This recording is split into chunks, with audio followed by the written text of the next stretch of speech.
Right now at 6, shots fired at Pettibone Park. What we know about the suspect and what led to the incident. And Living Like a Roman, a scholarship celebrates a student's commitment to serving others. Watching WKBT La Crosse, this is News 8 Now at 6. Good evening and thank you for joining us for News 8 Now at 6. I'm Emily Brown. And I'm Ken Kozarowski. A La Crosse man is in custody after shots were fired in Pettibone Park. Jared Duddles is charged with recklessly endangering safety and carrying a concealed weapon. Police responded to the park around 10 this morning. They say an argument led up to the shooting. Several firearms have been found hidden in the park. The scene remains under investigation. A Decorah man is in custody after allegedly confronting a sheriff's deputy with a shotgun. Police were performing a wellness check on Jordan Schaller. That's when he reportedly fired multiple shots into the ground. A canine was used to disarm Schaller and was quickly arrested. In Dodge County, the man accused of abducting a Beaver Dam teen pleading not guilty today. Gary Day allegedly kidnapped Sophia Franklin in February. They were eventually found in Nebraska. Police say Franklin is pregnant with Day's baby. Day is back in court October 7th. A federal grand jury in Minneapolis formally charged a man with killing former Minnesota House Speaker Melissa Hortman and her husband. The grand jury returned a 6-count indictment against Vance Belter. The murder charges carry the possibility of the death penalty. Belter also is accused of shooting Minnesota State Senator John Hoffman and his wife in a separate shooting that same day. The 57-year-old recently waived his right to a probable cause hearing and a preliminary hearing. He's also facing state murder charges.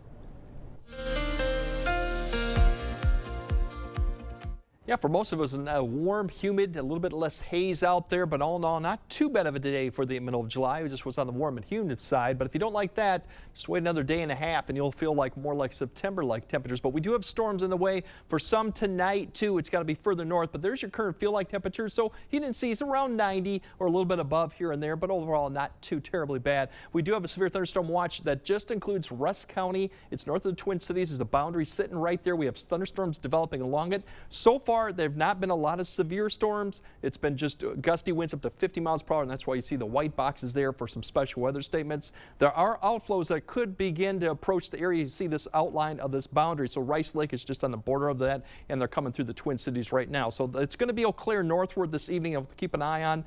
Rusk County could see some of this if it starts surging southeastward. And you notice a kind of a line ahead of it. That's a gust front coming through, so Eau Claire might see that 839. Gusty winds. Now, once that passes, it does weaken, so it's not expected to reach La Crosse. They'll see then showers and thunderstorms for a lot of that area overnight. But for the rest of the area, it's going to be fairly quiet and still mild.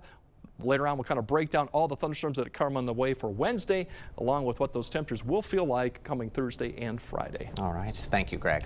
Last May, a Lincoln High School student was struck by a train just days before graduation. And now his family is looking to support other students in his honor. News 8 Now's Grace Monk joins us with the details. Grace. Roman Frank is described as someone who cared about school and the people around him. To honor that, his parents created a fund to help high school seniors just like him. 3 days before their son was set to graduate high school, the Franks received heartbreaking news. It is your worst nightmare times 10. 18-year-old Roman Frank was fatally struck by a train last May. Roman was a senior at Lincoln High School. He would always make sure that he was with the underdog or helping somebody else or trying to make a difference in someone's life. He helped me through everything in my life, and he's my best friend. After the accident, the Franks moved forward the only way they knew how. The day before he passed away, we went to a scholarship breakfast and he received scholarships, and then the next day was his accident. So I think we just kind of thought, since we knew how he felt getting the scholarships, we wanted to be able to help someone else get them. They started the Live Like Roman Memorial Scholarship to help local students pay for college. The scholarship is based on service to others and selflessness, a series of traits that best describe Roman. We want to give as many as we can area children in different districts the ability to go on to school and do the things that he wasn't able to do through him. This year, the family gave $500 to 2 students at Lincoln High. They're hoping to expand their reach in 2026 and offer it to students across the region. The Franks are selling Live Like Roman t-shirts to help pay for the scholarships. We'll have the link to that on our website. Reporting in studio, Grace Monk, News 8 Now. Thank you, Grace. Western Technical College is voicing support for a lawsuit against the Trump administration. Wisconsin has joined a multi-state lawsuit to unfreeze more than $6 billion in education funding. Programs include money for immigrant students and services for English learners. The president of the university's technical system, Layla Merrifield, says that funding under the Frozen Adult Education and Family Literacy Act is critical to their students. Senator Tammy Baldwin is looking to expand access to mental health care for farmers. Today, introducing the Farmers First Act, which would increase funding for the Farm and Ranch Stress Assistance Network. People in rural areas, farmers and farm workers in particular, but lots of people in rural areas lack the ability to access mental health care in their own communities. If approved, funding will go towards the expansion of crisis lines, training programs for new employees, and support groups. Well, the ads are coming in the Wisconsin governor's race. Republican candidate Bill Berrien is set to drop his first ad this week. Berrien just bought about $400,000 in cable TV, radio, and online ads. The ad drop coming 13 months before the August 2026 primary.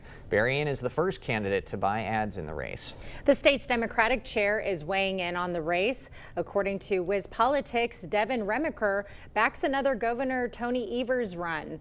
Remiker saying, quote, "I pray that he decides to seek re-election."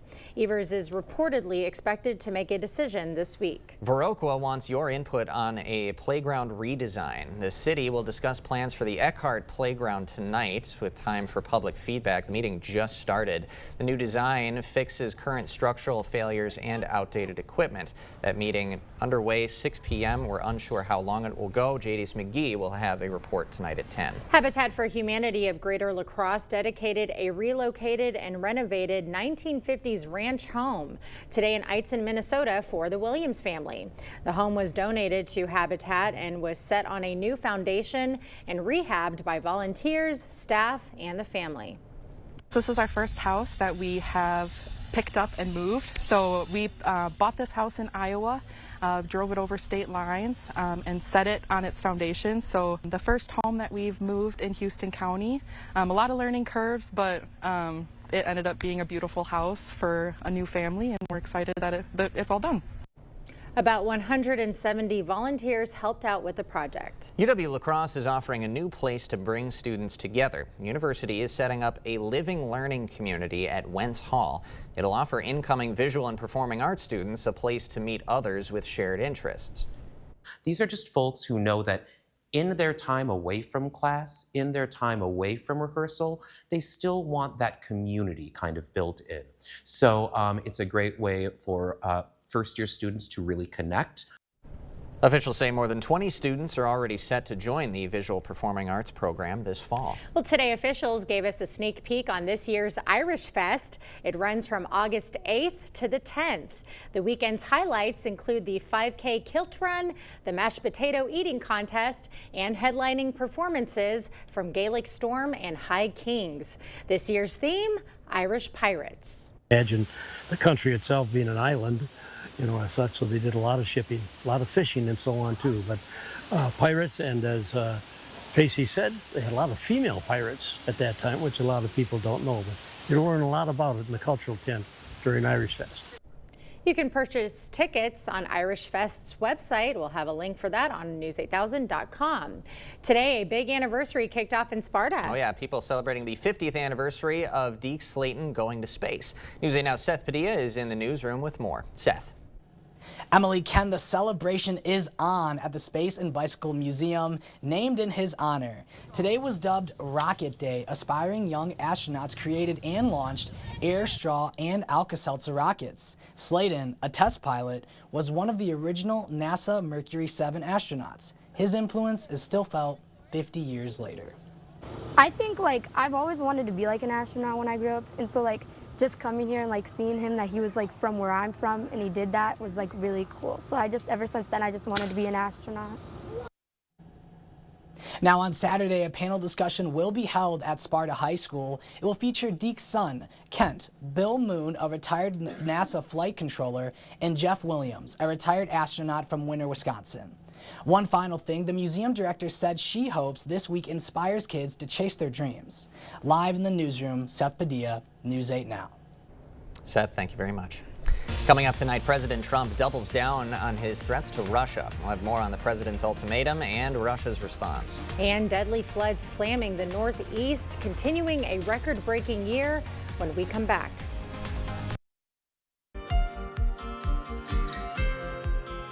President Trump is discussing his new ultimatum for Russia. If a peace deal to end the war with Ukraine is not reached within the next 7 weeks, the president has threatened to impose 100% tariffs on countries that buy oil and gas from Russia. That includes China and Brazil.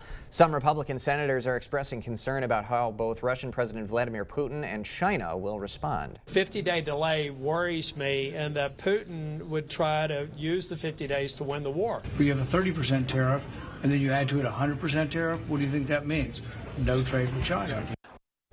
Russia has rejected President Trump's ultimatum, calling it unacceptable, pushing for continued negotiations instead, and said its invasion will continue until Moscow achieves its goals. President Trump also announcing a trade deal with Indonesia, saying it will pay 19% tariffs on goods imported into the U.S., while the U.S. will pay no tariff on goods sent there.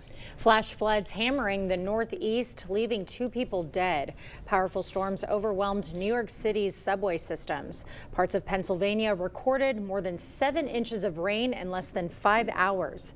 In New Jersey, the governor declaring a state of emergency as houses flooded and trees toppled. Tried to go up the road and we couldn't, so they told us just to stay there, and they came and picked me up in a loader. This flooding coming days after the deadly flooding in Texas. More than 3,000 flash flood warnings have been issued this year by the National Weather Service. That's the highest that number has been through the same period since 1986, which is when those warnings started being tallied. Roughly 170 warnings were issued on Sunday and Monday. We will have more news ahead. But first, yeah, we definitely have thunderstorms returning late tonight for some areas. Other areas will see all that activity on Wednesday, followed by much cooler conditions for your Thursday and Friday. We'll break it all down coming up on your First Warn Weather Update after the break.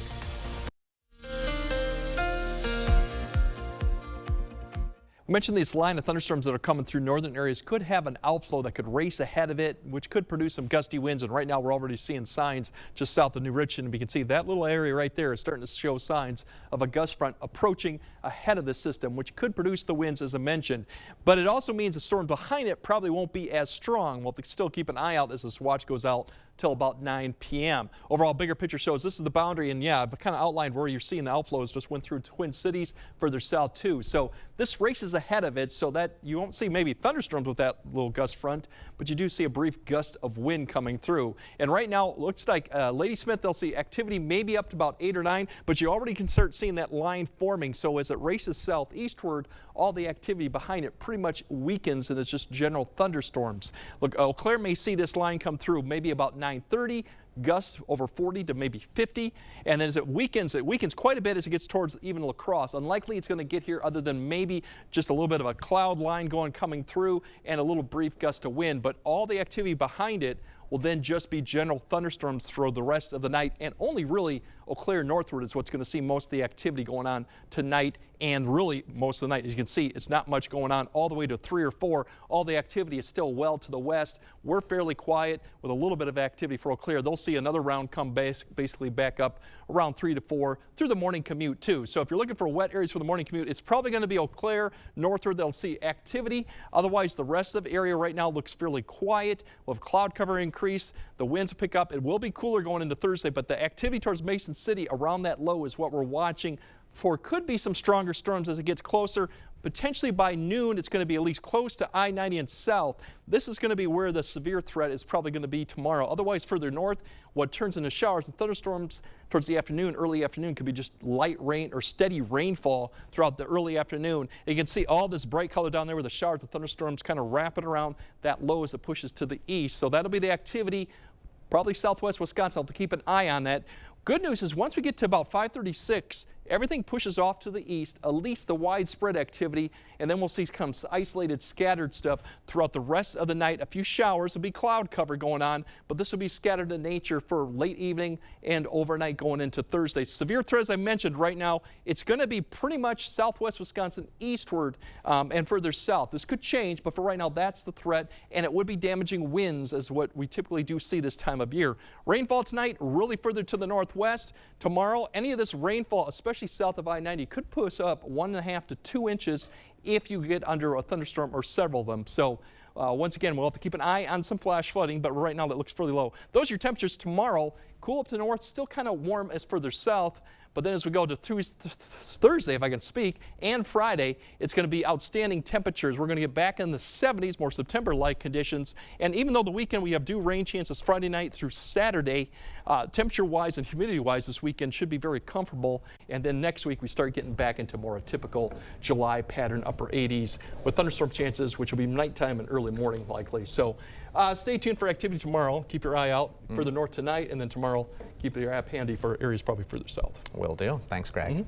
Coming up next in sports, stars align. Baseball's best set to gather for the 2025 Midsummer Classic. Plus, there's a new man at the helm of the Holmen girls basketball program. Jacob will tell you who's taken over next. Covering all the exciting action from your community. Here's News 8 Now Sports with Jacob Lenzendorf. Well, typically at this time of the year, there's not much on the front of coaching changes for the upcoming winter sports season. But after the departure of Nate Johnson as head coach of the Holmen girls, the Vikings, they have their new leader of the program. And it's a familiar face to some. Lionel Jones, the previous coach of the Viterbo women's program, now takes over. Jones leaves the V-Hawk program after the team's best finish since 2003 with 15 victories and a winning record. During his time in lacrosse, Jones led Viterbo to their first ever North Star Conference Championship game and ended a 17-year streak of losing seasons. He also held coaching roles with the Minnesota Timberwolves and Minnesota Golden Gophers. At the top of the hour tonight, it's the 95th edition of the MLB All-Star Game. The first one starting all the way back in 1933. The American League has dominated lately, winning 10 of the last 11. Paul Skeens will get the start for the National League, while Tarek Skubal gets the ball for the AL. 3 players from the Brewers will be there representing the team tonight. Freddie Peralta, Jacob Mizorowski, and Trevor McGill all took a trip down the All-Star Game red carpet earlier today. Don't expect to see Peralta tonight as he just pitched on Sunday, but a good chance we see Jacob Mizorowski coming in for an inning or so, and maybe McGill if called upon. Regardless of if they throw or not, both say it's quite the honor to be there.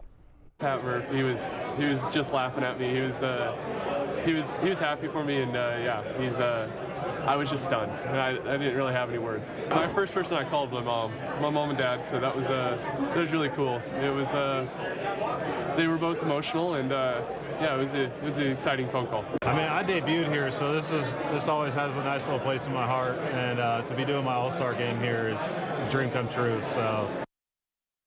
And there will be a small rule change for tonight's contest. The automated ball strike challenge system will be in effect as MLB officials added the feature to the annual exhibition game, knowing it could be a permanent part of the majors next year. Each team will be given 2 challenges with the ability to retain them if they are proven successful. I think I can get on board with this as long as it doesn't slow the game down too much, guys. Interested to see how it works tonight, though. Absolutely. Spring training, the challenging system worked fantastic. Yeah. I wish it was already in effect in the man. Yeah, it takes away the air for sure. You just have to tap your helmet twice if you're the batter or catcher to challenge, and then they have to go through and do it and see if it was actually a strike. So, gonna be interesting. All right. Looking forward to it. Thanks, Jacob. Thanks, guys. Okay, Greg has a final look at your forecast right after this. Okay, if you're north of Eau Claire up to Rice Lake heading to west of Minneapolis, that line is beginning to approach, but there will be an outflow ahead of it that could produce wind gusts maybe up to 50. Something to keep in mind for Eau Claire later on in a few hours. Otherwise, storms tomorrow, much cooler Thursday and Friday. Yeah, cool down temperatures, nice little change up for a few days. Yes, it is. Refreshing. Yeah, some people don't like the 90s. They're tired already. Thanks for joining us at 6. We'll see you at 10.